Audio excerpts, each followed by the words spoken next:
Thank you so much. Please let me first start by thanking the invitation. It's a great honor, and it was a great challenge, the title, and being able to think about this subject. I'm very sorry not to be able to be with you in person in Rome and to be part of this fantastic initiative, Angelicum. I'm so sorry, really, but I have a small baby. So this was the only option available, and I could not refuse, even at a distance, to be able to share some thoughts with you about this subject. I'll share my screen. Please let me know if you can see it. You can see the slides? Yes. Okay, perfect. So the great challenge was to think about what neuroimaging can tell us about what makes us human. And I thought of this subject from a neuroimaging perspective, but I will start with a small tour through literature. And we will start from A Dog's Heart. Then I will try to reflect a little bit about what brain image can tell us today. And especially, I will focus on how imaging has looked at human intelligence. And I will finish with a reflection, and hopefully we can share some thoughts about these subjects. And let me start with this final sentence of this book, A Dog's Heart. The important man plunged his hands dressed in slippery gloves into jars, pulled out brains. A stubborn man, a persistent one, searching for something all the time, cutting, examining, squinting, and singing towards the sacred banks of the Nile. This is the final sentence and how it ends, the book A Dog's Heart, by the Russian author Bulgakov, and it was written in 1925. The story of the book is a prominent scientist who transplants into a stray dog the testicles and pituitary gland of a recently deceased man. And what is the result? And I will not tell you, in order not to spoil your reading of the book, which I highly recommend. But it's a good introduction for us to think about what makes us human. The second theme of this small introduction to the theme is actually, it comes from the collections of pickled human brains. This is from the Cornell University, and it was a recent title from the New York Times. What happened to these huge brain repositories that had once over 600 brains? And it's interesting to think that at the end of the 19th century, anatomists used to cut into brains, hoping to unlock the secrets of why one man was a genius and another a criminal. And they would compare the anatomies of different brains, and it actually led to, well, it's actually a question mark. And over time, the collections of these brains housed in very different scientific organizations all over the world mostly disappeared. The basic questions, of course, have not disappeared, and the quest has remained until today. And it's interesting to see how it shapes neuroscience, and how I bring to you this article of how neuroscientists have changed, have configured this issue, and especially this view that neuroscience can help us not only to understand, but actually to change human behavior. And especially the neuroimaging is understood as a tool that will help us to unlock a lot of secrets. But what can really brain image tell us today? It's probably one of the areas of medicine with the most exponential growth, and it has led to an immense advance in terms of brain knowledge, not only in terms of anatomy and physiology, but also in pathological processes.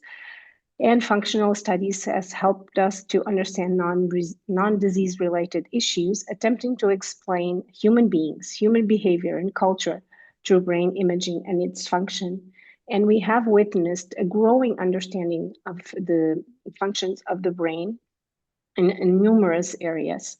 This is mainly due to magnetic resonance. The first scanners date from the 1980s, but there has been a great development, not only in terms of magnetic fields, we are now talking about 11 Tesla, but also antennas and sequence development. And this has led to studies of the brain in terms of function and structure as never before. And this translates into a world of publications and an immense growth in terms of understanding. Not only humans, but now we're having more and more devoted scanners, even to animals, and investigations in terms of animal functional magnetic resonance, which is a new field that has grown also, and intending to use comparative neuroimaging to understand and compare the structure of different brain species.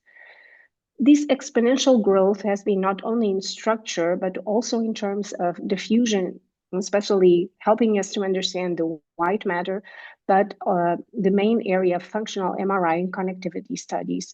Here are some examples of how the images today in terms of structure are very good in terms of understanding the structure, almost resembling histology with high fields. And you have here the common sequences that we use in daily neuroradiology, T1 sagittal, and you can see how the anatomy of the brain is very well depicted, and we can now study the structure in very detail. This has led to try to understand how the humans are different from other species, and not only in terms of structure, but in function. And here you have a recent article of Brain trying to make a comparison of human with monkey brains in terms of the development of the human prefrontal cortex compared to other primates, with three major changes in terms of the cognitive working memory, the linking of data, and the capacity for abstraction connected to the development of the prefrontal cortex in humans. In terms of the diffusion studies, you have here are images that we do with tractography of the parietal tract, the motor tracts, and the language areas.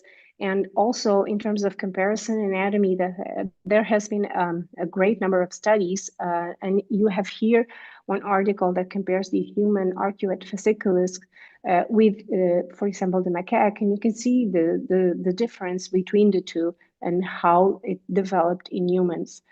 Also, a very recent study trying to compare the human superficial structural connectivities, the white matter, superficial fibers, comparing the chimpanzee with the human brain. And you can see how different morphologies can be now identified and reflect the difference in terms of highly sophisticated gyri in humans compared to other primates, and the different subtypes of fibers that allow a greater complexity in terms of the morphology.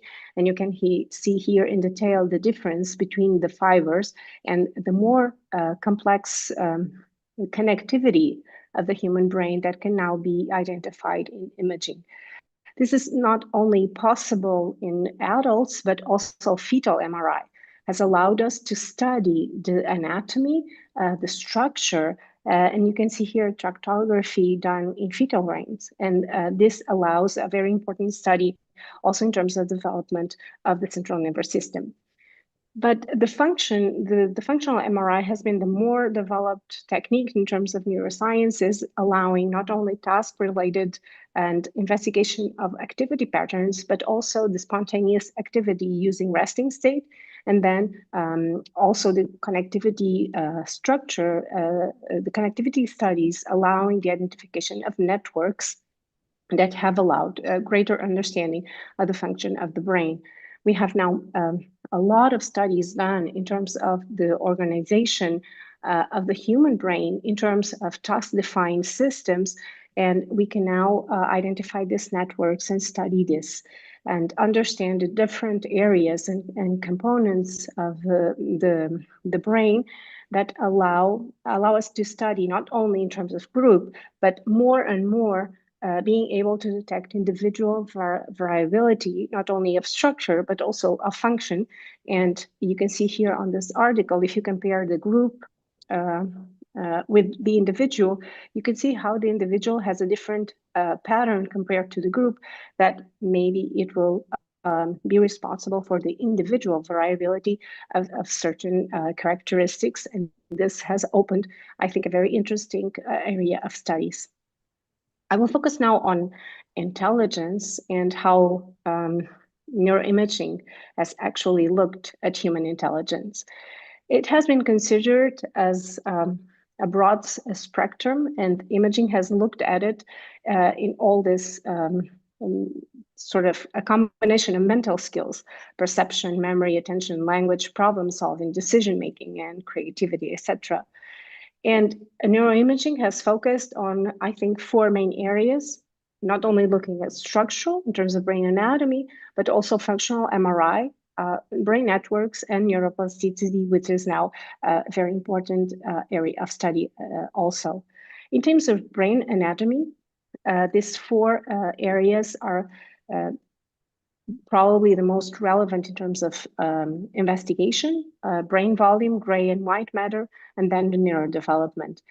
The brain size has been measured in a lot of ways, but also in terms of neuroimaging.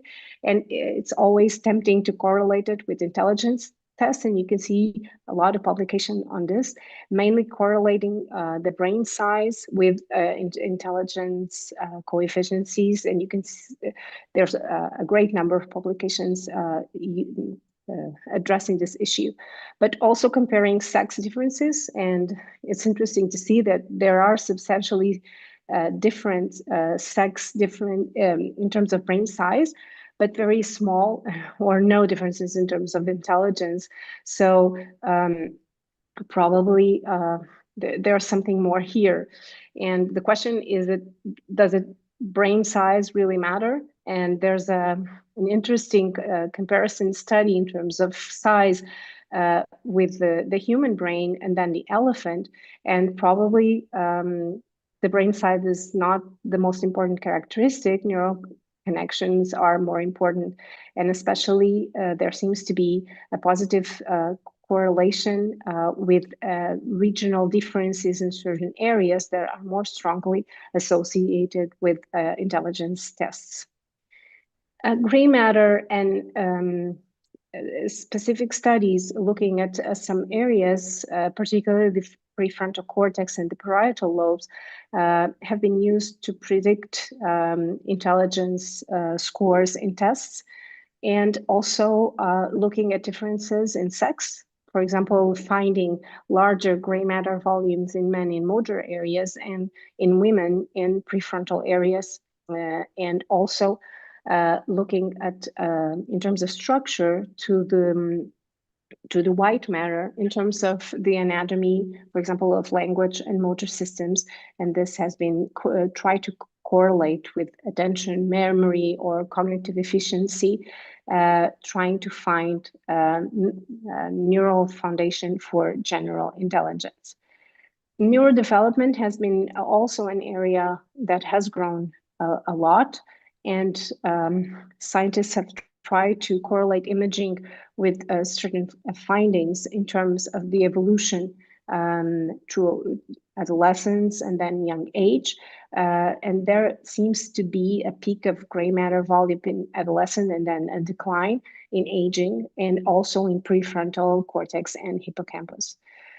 In terms of functional, it's a world, and I selected especially the resting state studies that have been done, and especially these connectivity studies that have been correlated also with intelligence tests in a lot of studies.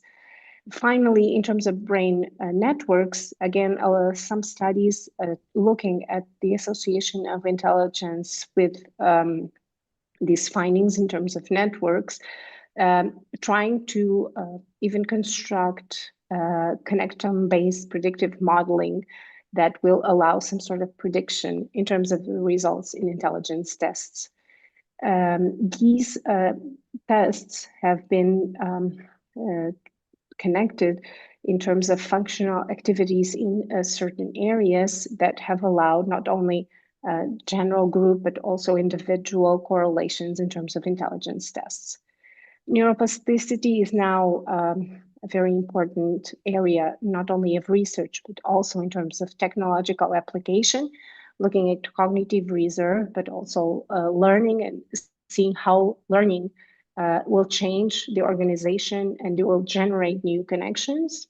fMRI studies have been highly used. There are a lot of studies and programs in these areas, and especially cognitive training programs connected with imaging, for example, in terms of working memory that have tried to change connectivity. And you have now a lot of computer interface in terms of neurofeedback that try to look at this. How can we reflect a little bit about neuroimaging and how it can talk to us about human nature? And I will start with a question, what is an image?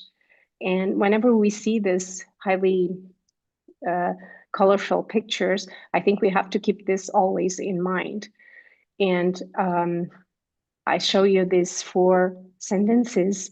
And if I ask you to define exactly what an image is, you may have some difficulty. And image comes from Latin, and it is the visual representation of a person, of an object, an appearance, a portrait.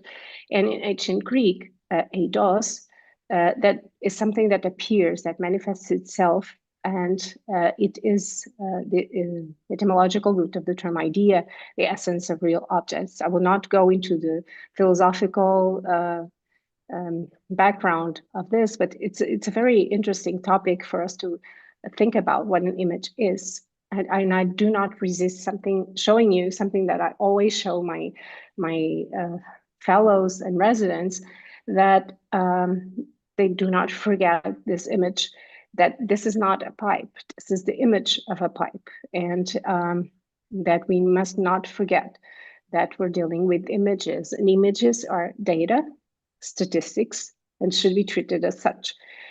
And we must not forget what is behind the pictures, and especially understand image processing and the statistical analysis that is behind most of the things that we see.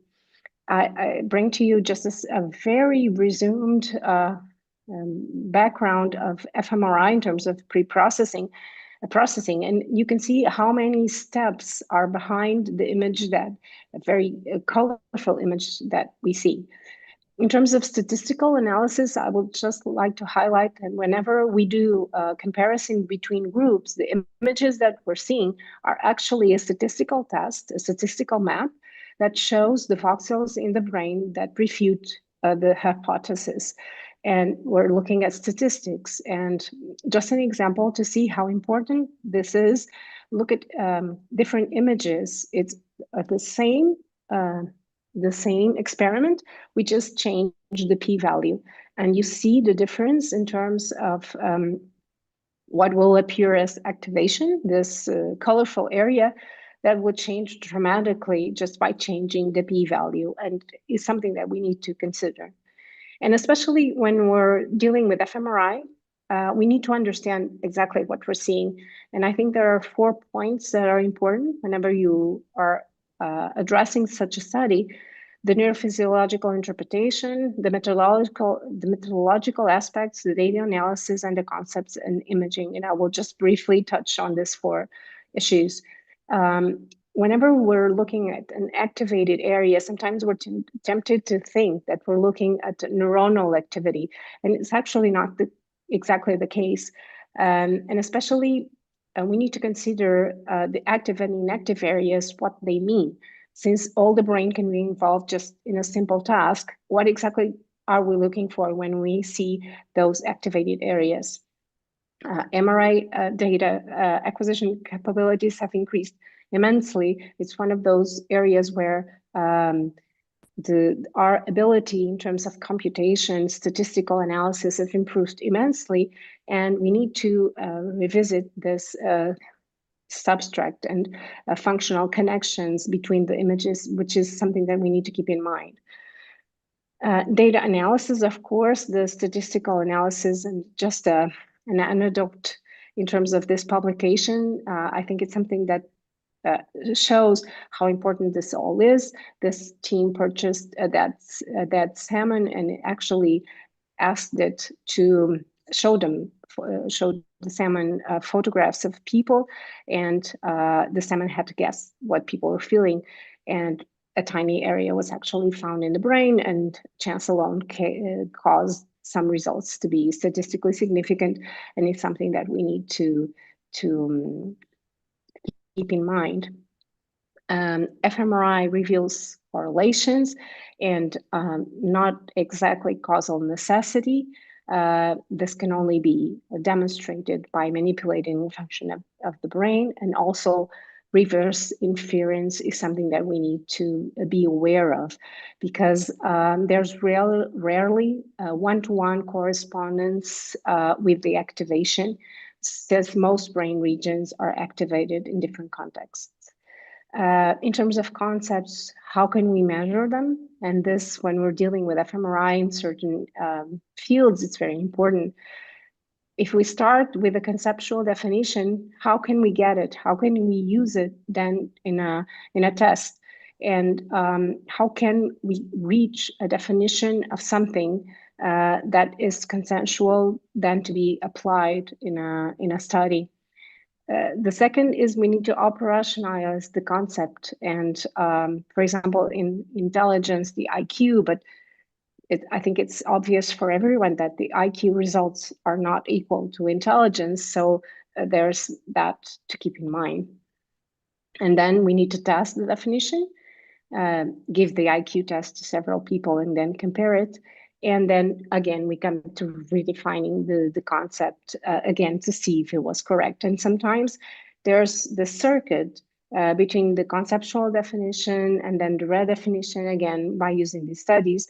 And I think that sometimes in these studies, some of this happens, and we need to be aware of it.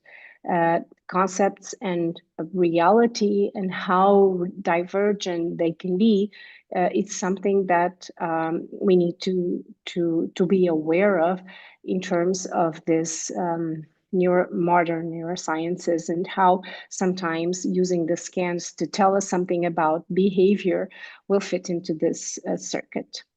An attempt to explain the human behavior, all the human being, all the culture through the imaging of the brain and functions, I think it's something that is a temptation that's present in in some of the neuroimaging studies, where sometimes personal identity are equal to brain, used implicitly for concepts such as person, individual, self, in a way hoping to explain and predict all human behavior through these studies. This has an impact not only in terms of the individual, but collectively in terms of comprehension of the human person, in a way with a biological determinism and understanding the characteristics as determined by the brain. We have no self-will. And I think there is a temptation sometimes to come to easy answers, to give easy answers to complex problems. And in terms of the collective, this comprehension of the human person, the mind-body relationship, and how we understand free will and responsibility, I think there are issues that really need to be addressed when we are dealing with this kind of studies. I will end with some final thoughts and then open for some questions and discussion, because I think there's this exponential growth probably in more widespread than any other medical area in the neuroimaging field. We have grown exponentially in terms of our understanding of the anatomy, the function of the brain, but also in terms of the human behavior and development, and especially in terms of pathological changes. fMRI is now one of the most important research tools in terms of neuroscience. And I think it's very important to understand what we're seeing and not forgetting not only the strengths, but also the limitations of the study. Because I think that neuroimaging, because it's an image, it has this big impact, influences the understanding of the human person on an individual, but also on the collective level. And we must never forget that this is not the brain. This is the image of the brain. This is actually an fMRI where we have asked the patient open and shut his hand, and we applied a specific sequence. And what you're seeing is a parametric map of the activation. So this is not the brain. And although our knowledge of the physical and cognitive processes that take place in the brain is exponentially more complex than it was in Bulgakov's time, the link between the brain and our irreducible humanity, which is present in the heart of a dog's heart, is as elusive as ever. And at the end of the dog's heart, the scientist is still searching for the mysterious mechanism that connects the secrets of the brain to the secrets of the heart. So this is not a human being. And I will finish. I will thank you so much for your attention, for the invitation. Again, very sorry for not being with you in person, and maybe we could have some questions and some sharing in terms of debate.